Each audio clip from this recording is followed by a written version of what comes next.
and non-union members, small businesses, and nonprofits. In fact, the Joint Committee on Taxation and the Congressional Budget Office predicted that a whopping 70% of the revenue collected by the Cadillac tax would have come from higher income and payroll taxes rather than excise taxes on insurers. This massive tax increase would have devastated middle-class workers and families, many of whom continue to struggle with the rising cost of Obamacare as it is. I want to thank my colleagues for realizing the bad implications of this failed policy and working in a bipartisan way to repeal the Cadillac tax. I'm hopeful that today's action will also allow us to move forward to address similar policies like the health insurance tax and the medical device tax. Instead of propping up the failed Patient Protection and Affordable Care Act through higher taxes and reduced choices, we must get serious about improving health care in our economy.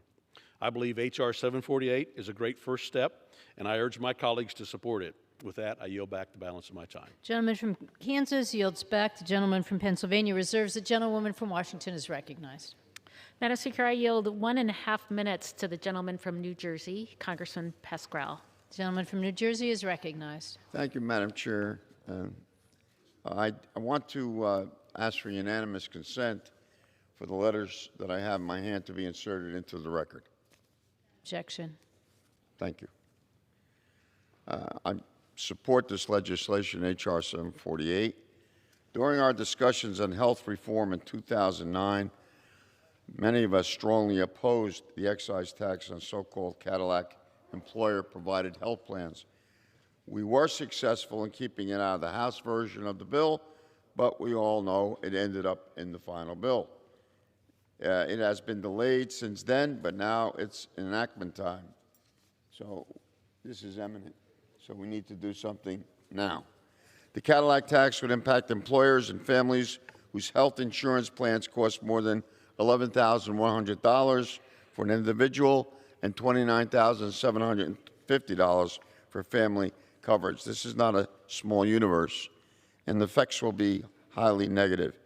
If we do nothing, this tax would fall squarely on employees, encouraging employers to shift away with tax-free benefits to taxable wages. As deductibles have risen more than 200% in the employer-sponsored insurance plans, the cost of care has continued to grow while wages remain flat. We must ensure that employers can continue to provide high-quality health care. I urge my colleagues to support the bipartisan repeal of the Cadillac tax, and with that I yield. The gentleman from New Jersey yields back. The gentlewoman from Washington reserves. The gentleman from Pennsylvania is recognized. Thank you, Madam Chair. At this time, I'm going to introduce the gentleman from Indiana, Mr. Banks, for 2 minutes. Gentleman from Indiana is recognized. Thank you for yielding. Madam Speaker, this is a historic day. We have finally found a tax that members and my friends on both sides of the aisle agree needs to be cut. I'm proud to be a co-sponsor of today's legislation, and I'm excited that many of my colleagues on the other side of the aisle as well are prepared to get rid of this destructive tax that was put in place by Obamacare. But while we're at it, while we are repealing Obamacare taxes, we should include an equally destructive tax in today's repeal, the medical device tax. I'm very proud to serve the residents of Warsaw in Northeast Indiana, the region that's often referred to as the orthopedic capital of the world. Unfortunately, companies in my district and all across this country have been needlessly hampered by the inability of this Congress to fully and permanently repeal the onerous medical device tax. When it was enforced, this tax destroyed 29,000 jobs and caused a $34 million reduction in investments in life-saving research and development. So today, while we're here voting on this bipartisan legislation to repeal the Cadillac tax, I ask that all members of this body be equally mindful in moving swiftly to also repeal the medical device tax. With that, thank you. I yield back. The gentleman from Indiana yields back. The gentleman from Pennsylvania reserves. The gentlewoman from Washington is recognized. Madam Speaker, I yield 1.5 minutes to the congressman from Illinois, Congressman Davis. The gentleman from Illinois is recognized. Thank you, Madam Speaker. I strongly support this bill to eliminate the 40% tax on high-quality health care benefits. Americans are facing a health care affordability crisis. Employers and insurers already are using this tax to justify raising the cost of health care for hard-working Americans by increasing co-pays, deductibles, and out-of-pocket expenses. In the last decade, annual deductibles for families have exploded by 212%, and spending on coinsurance has increased nearly 50%. A Kaiser family survey reveals that these changes create alarming barriers to health care for working families, with almost 50% of respondents indicating that someone in their family postponed care due to costs. I stand with the 43 national labor unions and the dozens of patient organizations, healthcare advocates, and business leaders who support this important bill to protect health care benefits for American workers. Health care is a right. I'm pleased to support this bill and yield back the balance of my time. Illinois yields back. The gentlewoman from Washington reserves. The gentleman from Pennsylvania is recognized. Madam Chair, may I inquire how much time is left?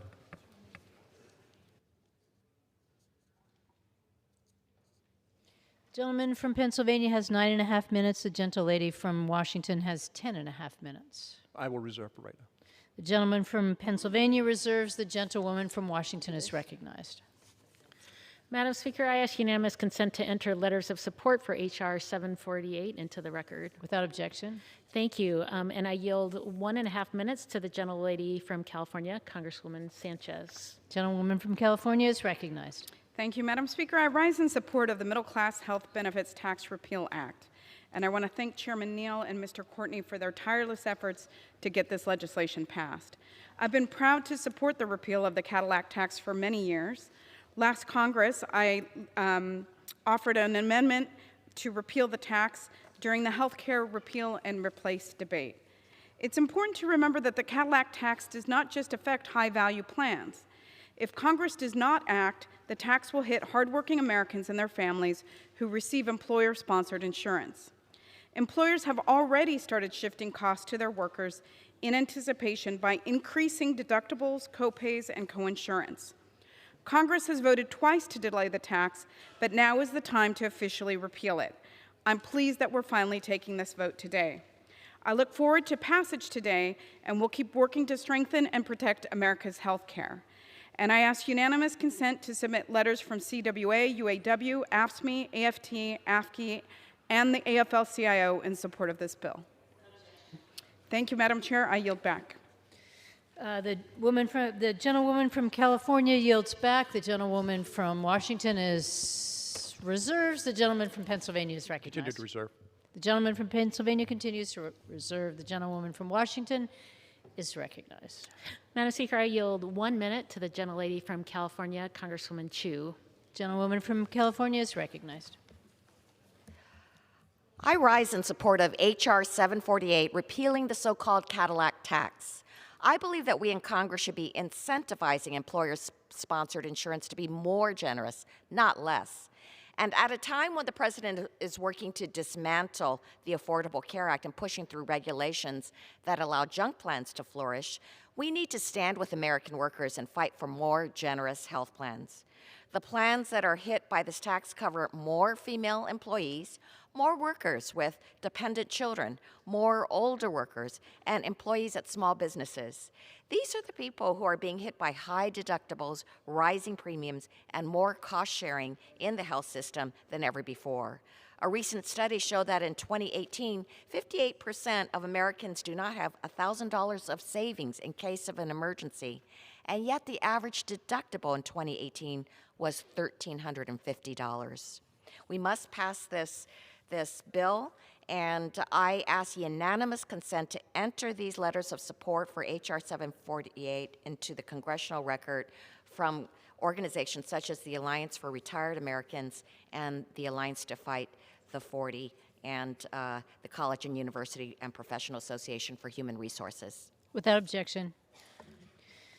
Gentlewoman from California yields back. The gentlewoman from Washington reserves. The gentleman from Pennsylvania is recognized.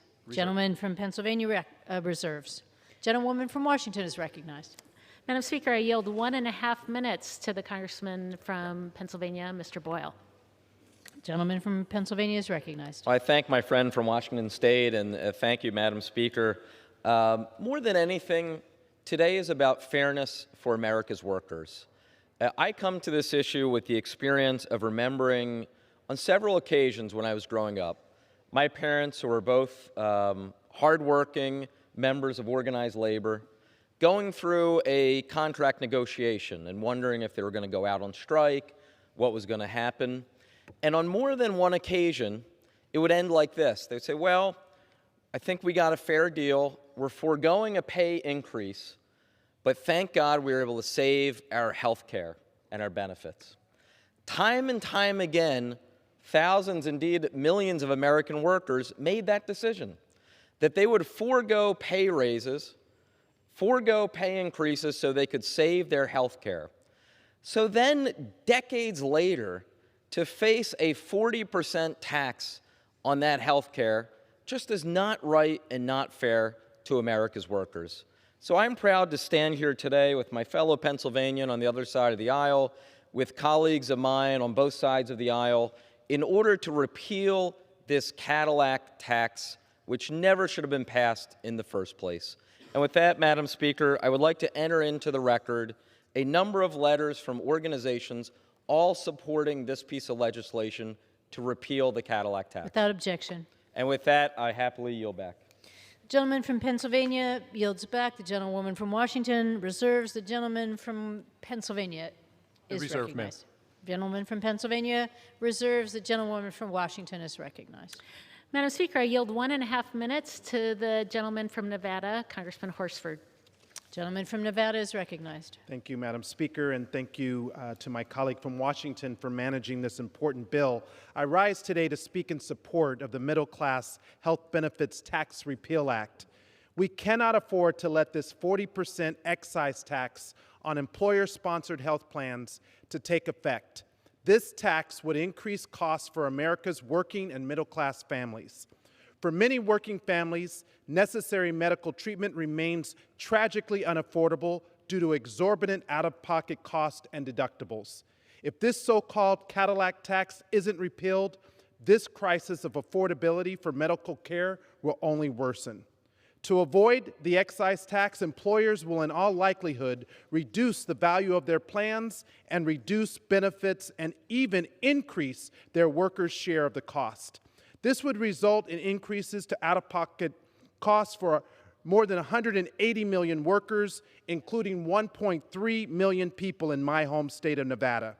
And it would decrease access to quality insurance plans across the country. This vote helps labor throughout the country, including the Culinary Workers Union in my home state. Members' benefits, wages, and overall compensation allowed them to stay afloat financially. And to quote the International Union President for Unite Here, Dee Taylor, they drive used cars, not Cadillacs, and their health care does not include spa treatments.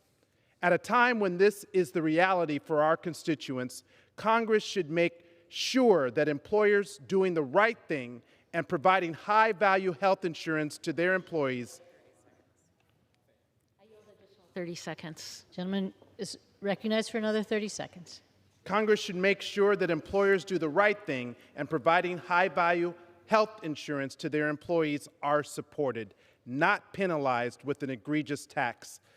With unanimous consent, I'd like to enter into the record a letter from Unite Here and several other national organizations. So I urge all of my colleagues today to stand with America's working men and women and support the Middle Class Health Benefits Tax Repeal Act and vote in favor of abolishing this tax. Gentleman yields back. Gentleman from New Mexico yields back. The gentlewoman from Washington reserves. The gentleman from Pennsylvania is recognized. Continued reserve. The gentleman from Pennsylvania reserves. The gentlewoman from Washington is recognized. Madam Speaker, I yield 1 minute to the gentleman from Ohio, Congressman Ryan. The gentleman from Ohio is recognized. Thanks. I want to thank the gentlelady. Madam Speaker, Always a pleasure to be able to come to this floor and join in agreement with the gentleman from Pennsylvania. Does not happen very often, but I'm glad we can be here. This is about the working class. I represent a district in Northeast Ohio that has high union membership. As the gentleman from Pennsylvania stated a few minutes ago, there's a lot of contract negotiations. They're always happening.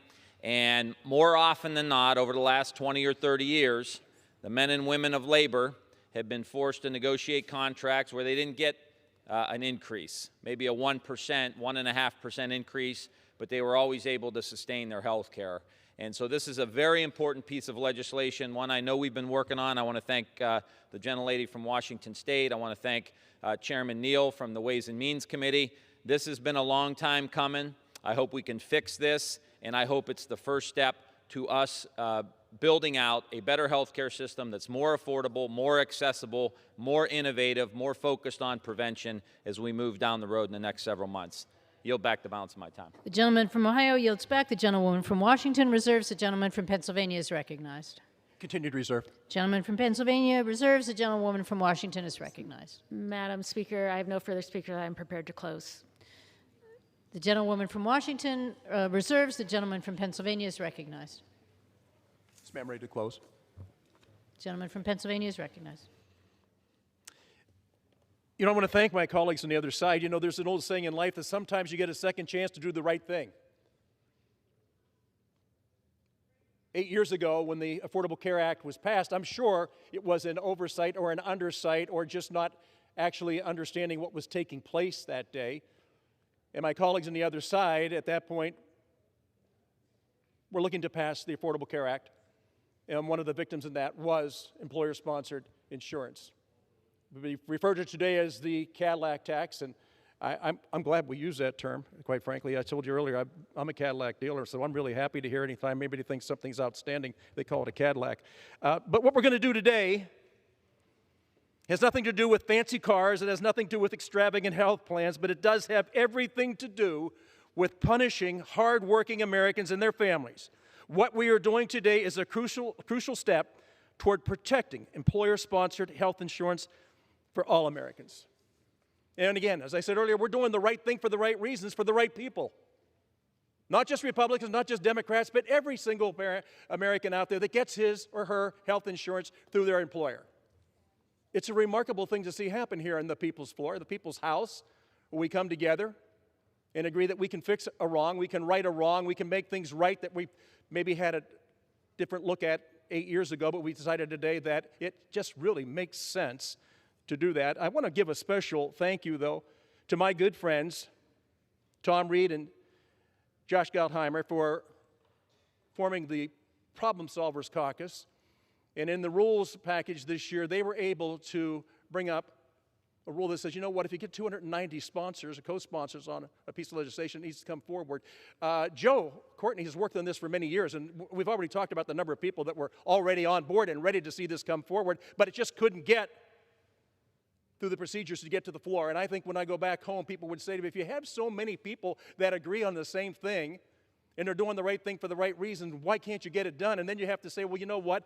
Not only do you not understand it, I don't either.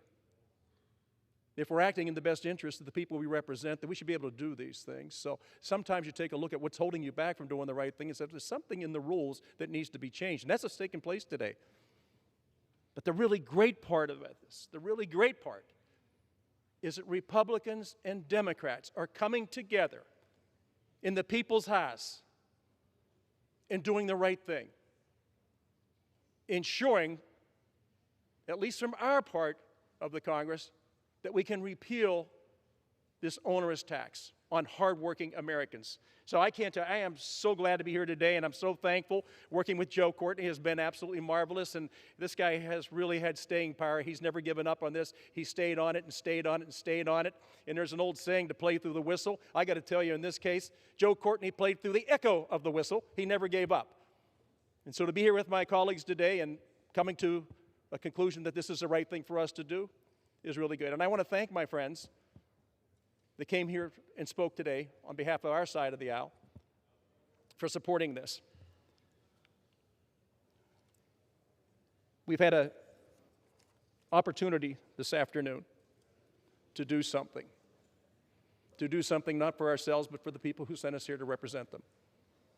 With having said that, I would urge all of my colleagues to vote in support of this piece of legislation and pass it and send it on to the Senate, where we hope they'll understand that at this end of the Capitol, there's overwhelming support for hardworking Americans and their health care. Thank you much, and I yield back. Gentleman from Pennsylvania yields back his time. The gentlewoman from Washington is recognized. Thank you, Madam Speaker. I strongly support H.R. 748, the Middle Class Health Benefits Tax Repeal Act of 2019. This legislation has been a bipartisan goal since I came to Congress in 2012, and the permanent repeal of the Cadillac tax. The original design of the Cadillac tax was meant to be a narrowly targeted tax on the most extravagant plans. Instead, the tax will hit working families for a variety of factors far beyond their control. That includes age, geography, and occupation. A recent analysis from the Kaiser Family Foundation found that the Cadillac tax will impact over 20% of employers when the tax goes into effect in 2022. When flexible spending account contributions are included, that number jumps to over 30% and would affect just under half of all workers by 2030.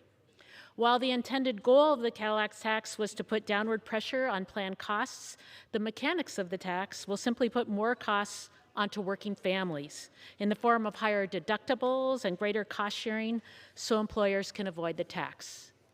My colleagues, healthcare costs are a top concern of the American people, and today we can take a meaningful step to address that concern. I urge you to vote yes on this legislation, and I yield back the balance of my time. Gentlewoman from Washington yields back her time. The question is, will the House suspend the rules and pass the bill H.R. 748 as amended? Those in favor say aye. Those opposed, no. Opinion of the chair, 2/3 being in the affirmative, the rules are suspended, the bill is passed, and without a to reconsider. The gentleman from Pennsylvania is recognized. Madam Chair, I request a recorded vote. Does the gentleman request the yeas and nays? Yes, I do. The yeas and nays are requested. All those in favor of taking this vote by the yeas and nays will rise and remain standing until counted. After a sufficient number having risen, the yeas and nays are ordered pursuant to Clause 8 of Rule 20. Further proceedings on this question will be postponed.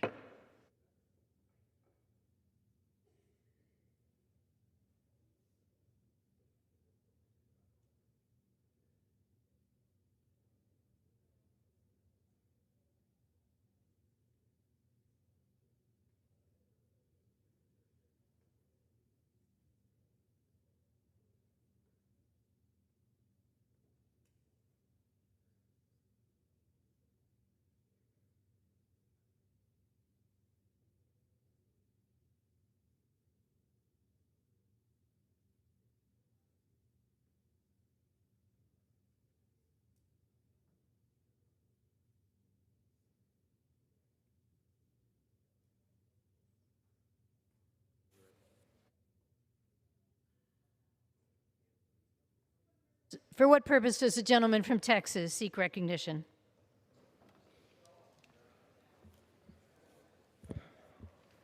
Madam Speaker, I rise to a question of the privileges of the House and offer a resolution previously noticed.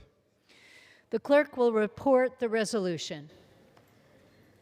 Resolved that Donald John Trump, President of the United States, is unfit to be president, unfit to represent the American values of decency and morality, respectability and civility, honesty and propriety, reputability and integrity, is unfit to defend the ideals that have made America great, unfit to defend liberty and justice for all, as extolled in the Pledge of Allegiance, is unfit to defend the American ideal of all persons being created equal as exalted in the Declaration of Independence, is unfit to ensure domestic tranquility, promote the general welfare, and to ensure the blessings of liberty to ourselves and our posterity.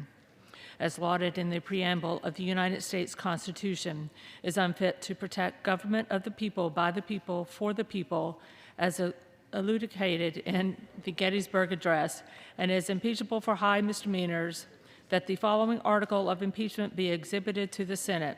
Article of impeachment exhibited by the House of Representatives of the United States in the name of itself, of the people of the United States, against Donald John Trump, President of the United States, in maintenance and support of its impeachment against him for high misdemeanors committed as President, constituting harm to American society to the manifest injury of the people of the United States. Article 1. The House of Representatives on July 16, 2019, strongly condemned President Donald Trump's racist comments that have legitimized an increased fear and hatred of new Americans and people of color by saying that our fellow Americans who are immigrants and those who may look to the president like immigrants should go back to other countries, by referring to immigrants and asylum seekers as invaders, and by saying that members of Congress who are immigrants or those of our colleagues who are wrongly assumed to be immigrants do not belong in Congress or in the United States of America. In all of this, the aforementioned Donald John Trump has, by his statements, brought the high office of the President of the United States in contempt, ridicule, disgrace, and disrepute, has sown seeds of discord among the people of the United States, has demonstrated that he is unfit to be president, and has betrayed his trust as President of the United States to the manifest injury of the people of the United States, and has committed a high misdemeanor in office. Therefore, Donald John Trump, by causing such harm to the society of the United States, is unfit to be president and warrants impeachment, trial, and removal from office. For what purpose does the gentleman from... the resolution qualifies. For what purpose does the gentleman from California seek recognition? Madam Speaker, I have a motion to table the articles of impeachment at the desk. The clerk will report the motion. Mr. McCarthy of California moves to lay the resolution on the table. The question is on the motion to lay the resolution on the table. Those in favor, aye. Those opposed, no. The noes have it. The motion is not adopted. The gentleman from California is recognized. May I ask for the yeas and nays? The yeas and nays are requested. Those favoring a vote by the yeas and nays will rise.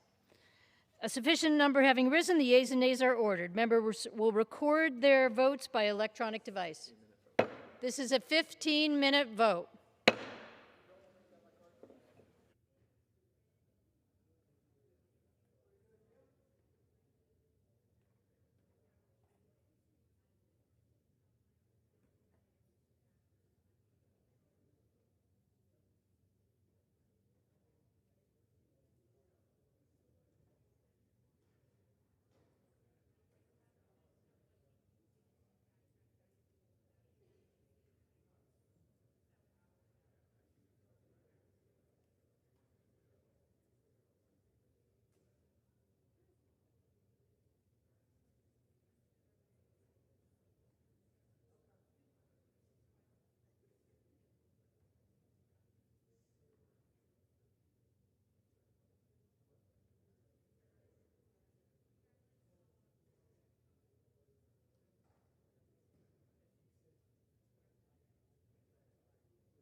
On this vote, the yeas are 332 and the nays are 95, with one answering present.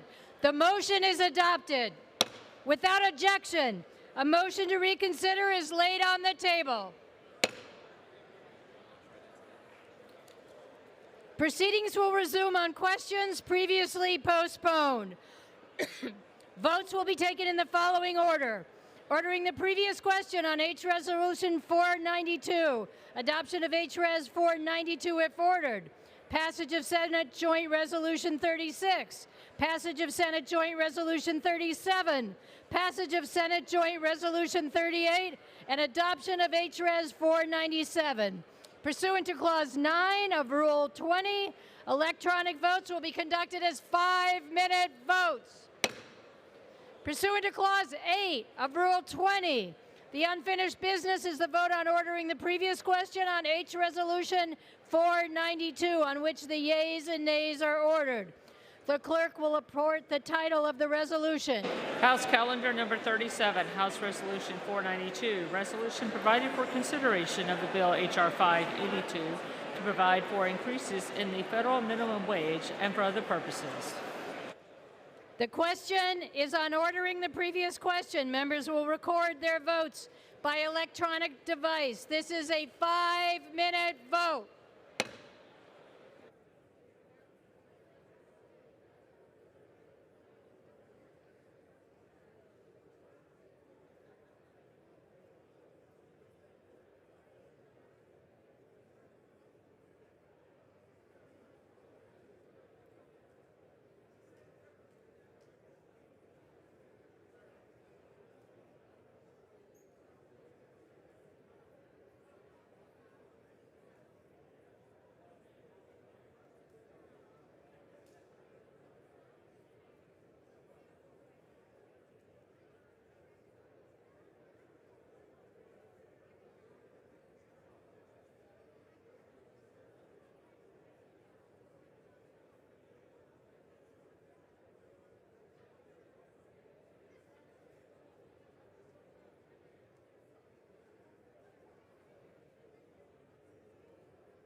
On this vote, the yeas are 231 and the nays are 194. The previous question is ordered.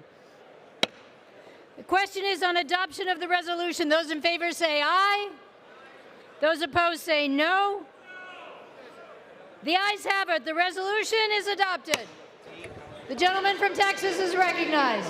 I request the yeas and nays. Yeas and nays are requested. Those favoring a vote by the yeas and nays will rise. A sufficient number having risen, the yeas and nays are ordered. Members will record their votes by electronic device. This is a 5-minute vote.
On this vote, the yeas are 231 and the nays are 197. The resolution is adopted. Without objection, the motion to reconsider is laid on the table. Pursuant to Clause 8 of Rule 20, the unfinished business is the vote on the passage of Senate Joint Resolution 36, on which the yeas and nays are ordered. The clerk will report the title of the joint resolution. Senate Joint Resolution 36, joint resolution providing for congressional disapproval of the proposed transfer to the Kingdom of Saudi Arabia, the United Kingdom of Great Britain and Northern Ireland, the Kingdom of Spain, and the Italian Republic of certain defense articles and services. The question is on the passage of the joint resolution. Members will record their votes by electronic device. This is a 5-minute vote.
On this vote, the yeas are 238, the nays are 190.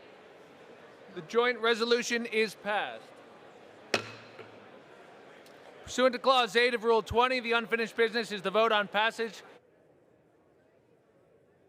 which the yeas and nays are ordered. The clerk will report the title of the joint resolution. Senate Joint Resolution 37, joint resolution providing for congressional disapproval of the proposed export to the United Arab Emirates, the United Kingdom of Great Britain and Northern Ireland, and the Republic of France of certain defense articles and services. The question is on the passage of the joint resolution. Members will record their votes by electronic device. This is a 5-minute vote.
On this vote, the yeas are 238, the nays are 190. The joint resolution is passed. Pursuant to Clause 8 of Rule 20, the unfinished business is the vote on passage of the Senate Joint Resolution 38, on which the yeas and nays are ordered. The clerk will report the title of the joint resolution. Senate Joint Resolution 38, joint resolution providing for congressional disapproval of the proposed export to the Kingdom of Saudi Arabia and the United Kingdom of Great Britain and Northern Ireland of certain defense articles and services. The question is on passage of the joint resolution. Members will record their votes by electronic device. This is a 5-minute vote.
The yeas are 237, the nays are 190.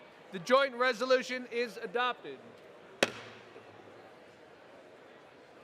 Pursuant to Clause 8 of Rule 20, the unfinished business is the vote on the adoption of House Resolution 497, on which the yeas and nays are ordered. The clerk will report the title of the resolution. House Resolution 497, resolution recommending that the House of Representatives find William P. Barr, Attorney General of the United States, and Wilbur L. Ross, Jr., Secretary of Commerce, in contempt of Congress for refusal to comply with subpoenas duly issued by the Committee on Oversight and Reform. The question is on adoption of the resolution. Members will record their votes by electronic device. This is a 5-minute vote. Thank you.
On this vote, the yeas are 230, the nays are 198.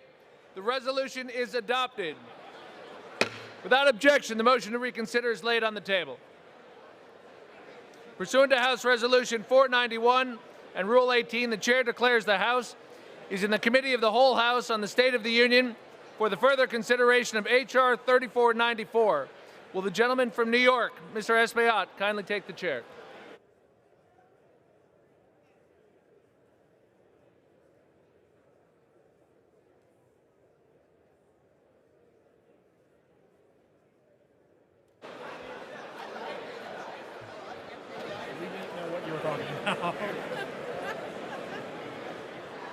The House in the Committee of the Whole House on the State of the Union for further consideration of the bill H.R. 3494, which the clerk will report by title. A bill to authorize appropriations for fiscal year 2020 for intelligence and intelligence-related activities of the United States government, the Community Management Account, and the Central Intelligence Agency Retirement and Disability System, and for other purposes. When the Committee of the Whole rose on Tuesday, July 16, 2019, Amendment number 31, printed in Part B of House Report 116-154, offered by the gentleman from Colorado, Mr. Crow, have been disposed of. Pursuant to Clause 6 of Rule 18, proceedings will now resume on those amendments printed in the House Report 116-154, on which further proceedings were postponed in the following order. Amendment number 7 by Mr. Chabot of Ohio. Amendment 11 by Mr. Kennedy of Massachusetts. The chair will reduce to 2 minutes the minimum time for any electronic vote in this series. The unfinished business is the request for a recorded vote on Amendment number 7 printed in House Report 116-154 by the gentleman from Ohio, Mr. Chabot, on which further proceedings were postponed and on which the noes prevailed the voice vote. The clerk will redesignate the amendment. Amendment number 7, printed in Part B of House Report number 116-154, offered by Mr. Chabot of Ohio. A recorded vote has been requested. Those in support of the request for a recorded vote will rise and be counted. A sufficient number having risen, a recorded vote is ordered. Members will record their votes by electronic device. This will be a 2-minute vote.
The yeas and the nays.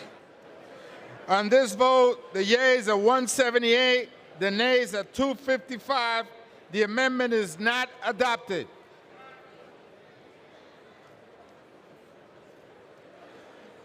The unfinished business is a request for a recorded vote on amendment number 11, printed in House Report 116-154 by the gentleman from Massachusetts, Mr. Kennedy, on which further proceedings were postponed and on which the ayes prevail, the voice vote. The clerk will redesignate the amendment. Number 11, printed in Part B of House Report number 116-154, offered by Mr. Kennedy of Massachusetts. A recorded vote has been requested. Those in support of the request for a recorded vote will rise and be counted. A sufficient number having risen, a recorded vote is ordered. Members will record their votes by electronic device. This is a 2-minute vote. A 2-minute vote.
On this vote, the yeas are 237, the nays are 196.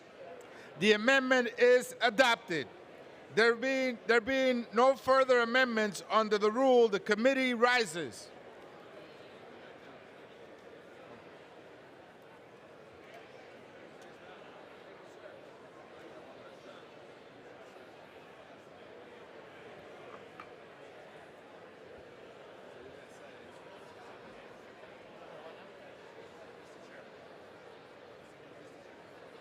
Mr. Chairman. Mr. Speaker, the Committee of the Whole of the State of the Union has had under consideration H.R. 3494 and pursuant to House Resolution 491, I report the bill as amended by that resolution back to the House with sundry further amendments adopted in the Committee of the Whole. The Committee of the Whole House on the State of the Union reports that the committee has under consideration the bill H.R. 3494 and, pursuant to House Resolution 491, reports the bill as amended by that resolution back to the House with sundry further amendments adopted in the Committee of the Whole. Under the rule, the previous question is ordered.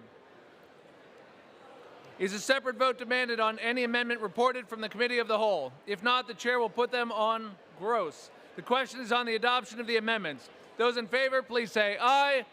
Those opposed, please say no. The ayes have it. The amendments are agreed to. The question is on engrossment and third reading of the bill. Those in favor, please say aye. Those opposed, please say no. The ayes have it. Third reading. A bill to authorize appropriations for fiscal year 2020 for intelligence and intelligence-related activities of the United States government, the Community Management Account, and the Central Intelligence Agency Retirement and Disability System, and for other purposes. The question is on passage of the bill. Those in favor, please say aye. Those opposed, please say no. The ayes have it. The bill is passed. The gentleman from California is recognized. On that, I request the yeas and nays. The yeas and nays are requested. Those favoring a vote by the yeas and nays will rise. A sufficient number having risen, the yeas and nays are ordered. Members will record their vote by electronic device. Pursuant to Clause 9 of Rule 20, this 5-minute vote on passage of the bill will be followed by a 5-minute vote on the motion to suspend the rules and pass H.R. 748. This is a 5-minute vote.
On this vote, the yeas are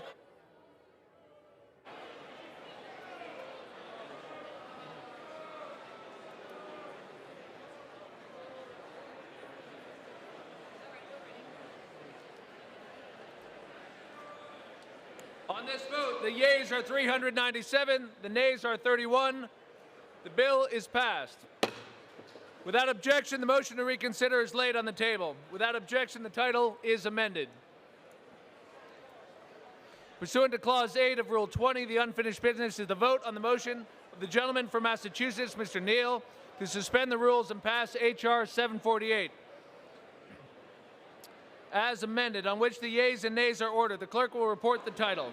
H.R. 748, a bill to amend the Internal Revenue Code of 1986 to repeal the excise tax on high-cost employer-sponsored health coverage. The question is, will the House suspend the rules and pass the bill as amended? Members will record their votes by electronic device. This is a 5-minute vote.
The yeas are 419, the nays are 6. The motion is adopted.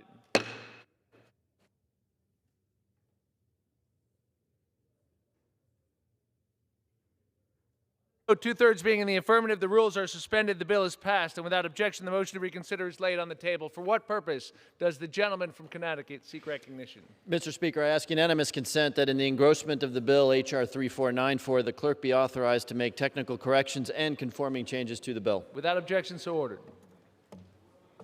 Gentleman from Illinois seek recognition. Mr. Speaker, I ask unanimous consent that the Committee on Judiciary be discharged from further consideration of H.R. 962, the Born Alive Abortion Survivors Protection Act, and ask for its immediate consideration in the House. Under guidelines consistently issued by successive speakers, as recorded in Section 956 of the House Rules and Manual, the Chair is constrained not to entertain the request unless it has been cleared by the bipartisan floor and committee leaderships. The gentleman is not recognized for debate.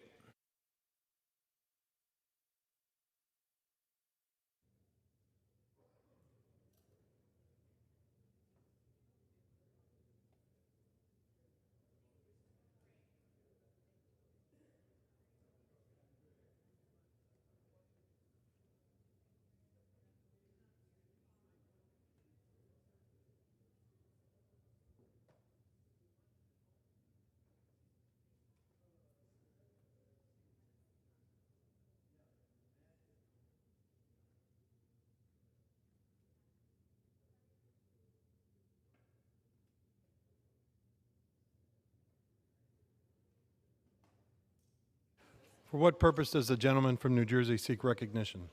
Mr. Speaker, I ask unanimous consent that when the House adjourns today, it adjourns to meet at 9 a.m. tomorrow. Without objection, so ordered.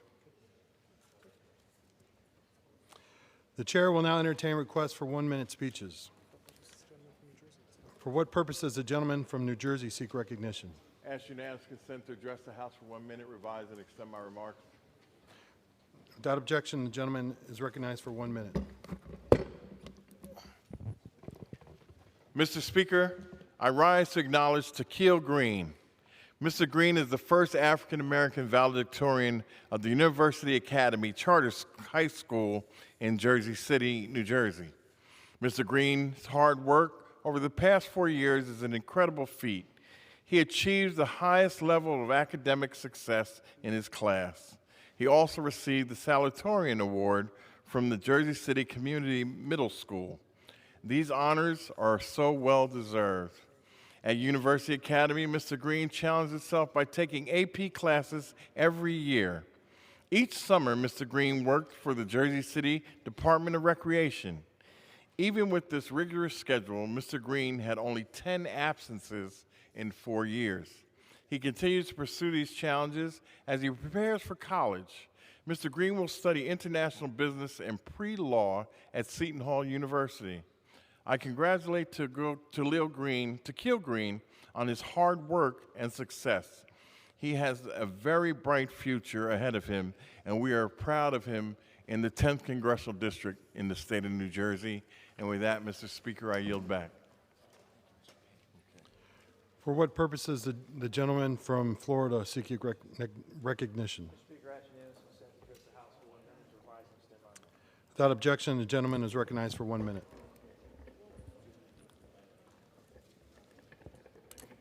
Thank you, Mr. Speaker. I rise today in strong opposition to H.R. 582, which would more than double the federal minimum wage. Numerous studies show that doubling the minimum wage to $15 an hour would be catastrophic for small businesses. The Congressional Budget Office estimates that this bill would result in the loss of up to 3.7 million jobs, which is approximately the same number of people that live in the state of Oklahoma. When I started my own business, I went without a salary for a full year to invest in the business, pay for overhead, and to keep my employees paid. I could not have borne these expenses under a $15 minimum wage. I think of my scheduler, Naomi Hilton. As a teenager, I hired her in my small business to be the receptionist in my office. She worked hard, and within a year, she was promoted to legal assistant and then to paralegal. And eventually, she earned more than $15 an hour. If not for much lower minimum wage, I would never have been able to start my business, hire Naomi, and pay her more than the minimum wage proposed in this bill. I support higher wages for all, and the economy has given us these jobs without costing millions of jobs and thousands of small businesses. I yield back.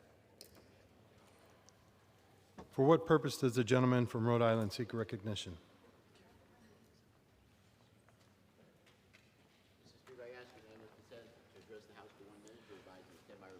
Without objection, the gentleman is recognized for 1 minute. Mr. Speaker, I'm a congressman in no small part due to civil rights legislation, the ADA, that passed 29 years ago next week. Inclusivity is not abstract to me. Diversity is not just a buzzword.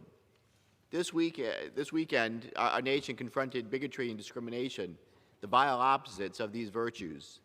That we did so is not surprising. Our country is not perfect, built as it is on the original sin of slavery.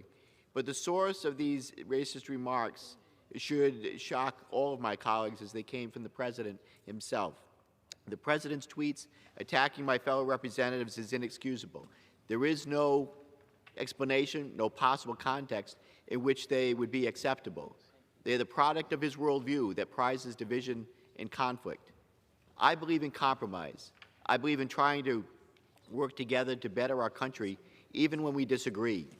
But that spirit of tolerance cannot extend to the blatantly racist and xenophobic rhetoric.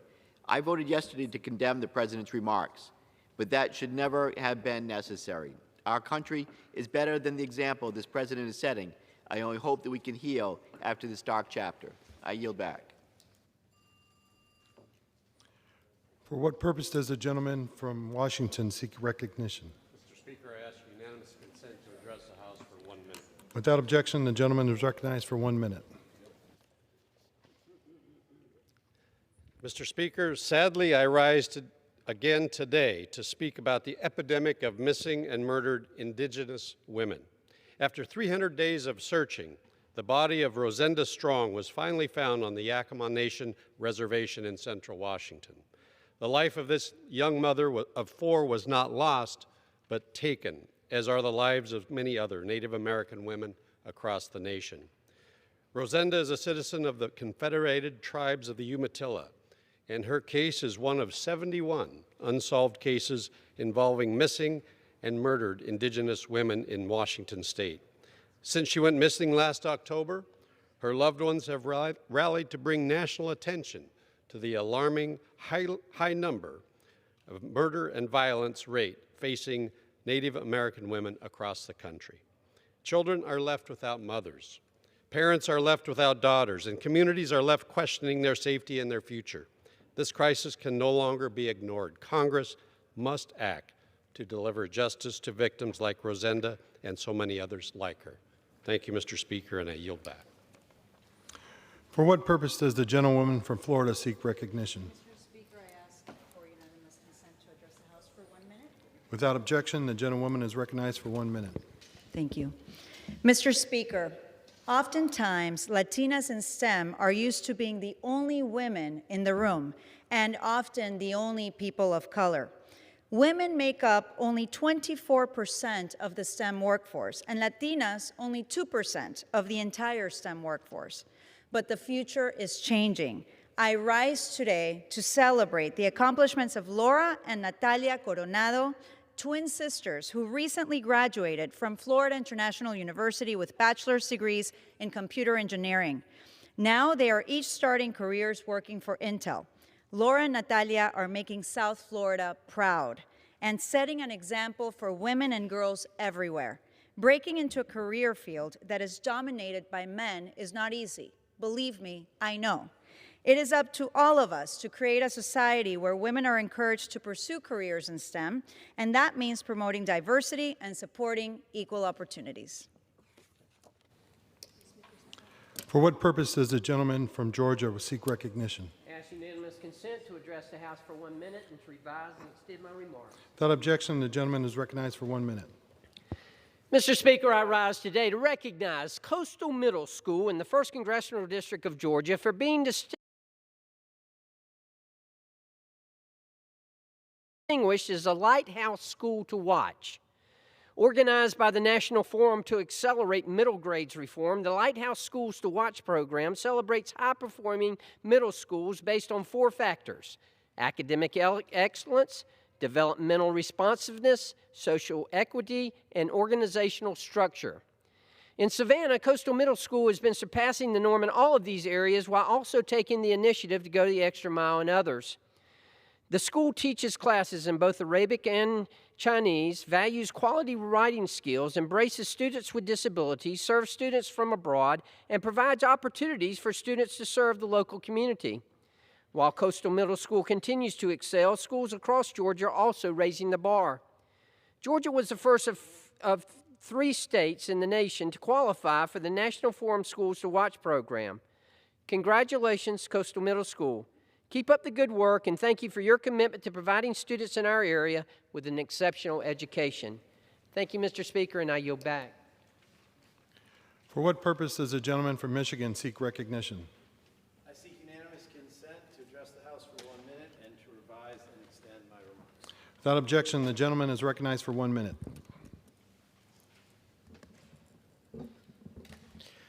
Mr. Speaker, I rise to congratulate my constituent and St. Clair Shores City Manager Mike Smith on his upcoming retirement after nearly 2 decades of service to the community. Mike Smith has been a true hands-on leader. I ran into him at St. Clair Shores Memorial Day Parade, which is one of the biggest in the country, where he was rushing around on a golf cart, as ever, personally managing this huge event. Mike has also been a leader on an issue extremely important to me and my fellow Michiganders: water quality. He's fought for improvements to the Chapelton Retention Basin, a project I've made it my mission to help fund in order to protect water quality in Lake St. Clair and the Great Lakes system. While I will miss Mike's partnership, I wish him the very best in his retirement, and I thank him for his tremendous service. Thank you, Mr. Speaker. I yield back. For what purpose does the gentleman from Idaho seek recognition? I request unanimous consent for 1 minute to speak to the House and revise and extend my remarks. Without objection, the gentleman is recognized for 1 minute.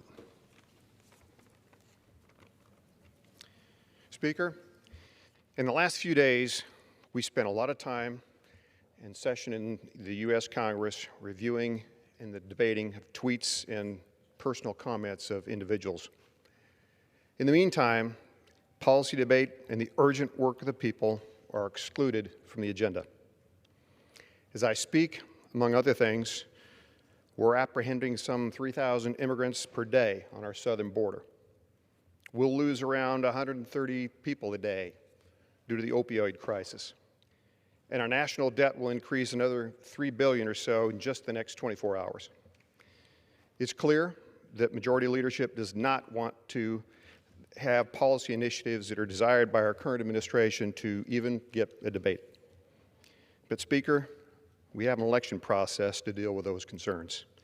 It's our job to do the people's work. Please, let's go to work. I yield back. For what purpose does the gentleman from New York seek recognition? Mr. Speaker, I ask unanimous consent to address the House for 1 minute and to revise and extend my remarks. Without objection, the gentleman is recognized for 1 minute. Thank you, Mr. Speaker. For years, Republicans in Congress and the White House have made it a top priority to end health care protections for millions of Americans. They voted more than 60 times to repeal the Affordable Care Act, but when the time came, they had no replacement to offer. Since President Trump took office, more than 3 million fewer Americans have health insurance. They have removed health care information from government websites and arbitrarily shut down the Federal Marketplace website at peak times to drive down enrollment. Now the Trump administration is at it again, pushing the extreme Texas versus U.S. lawsuit that would repeal the entire ACA and throw America's health care system into total disarray. More than 130 million Americans with pre-existing conditions would lose their health care protections. Out-of-pocket costs would jump for millions of America's seniors and families, and some 23 million more Americans would lose access to quality, affordable health coverage by 2024. My Democratic colleagues and I are fighting back to improve coverage and lower more Americans' health premiums, bring down prescription drug costs, and strengthen Medicare and Medicaid for this generation and the next. The American people are right not to trust this Republican Congress or President with their health care. Let's stop this endless repeal without effort and get back to solutions that will work for the people. I yield back. For what purpose does the gentleman from Virginia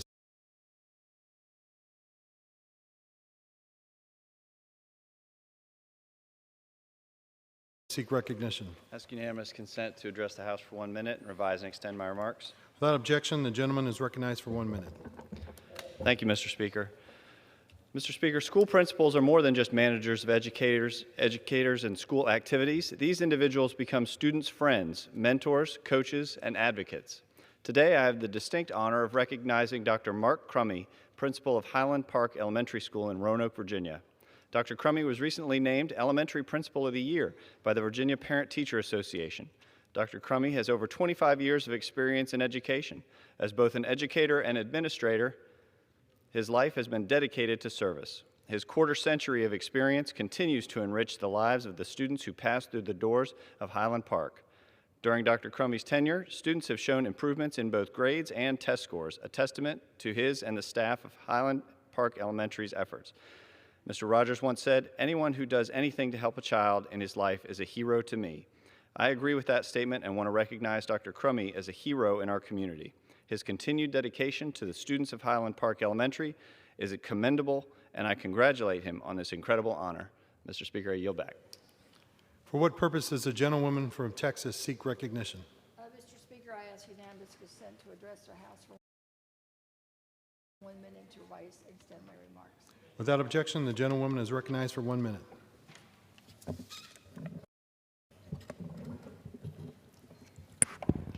Thank you, Mr. Speaker. The Fair Labor Standards Act of 1938 created a minimum wage for all workers to ensure a livable wage. However, it has been over a decade since the last increase in the federal minimum wage, the longest period without any raise since the minimum wage was established. Sadly, today, $7.50 and 50, is it 25 cents? 25 cents, isn't it? This is wrong, isn't it? It's $7.25. $7.25 an hour forces many Americans to work two times a day, sometimes 3 times to make ends meet. Someone living in my district making minimum wage must work 1/2, 12 hours a week to afford a 2-bedroom apartment for their family. That's 16 hours a day, 7 days a week. That's 2 shifts, no day off. 181 workers in my district would receive a pay raise by increasing the minimum wage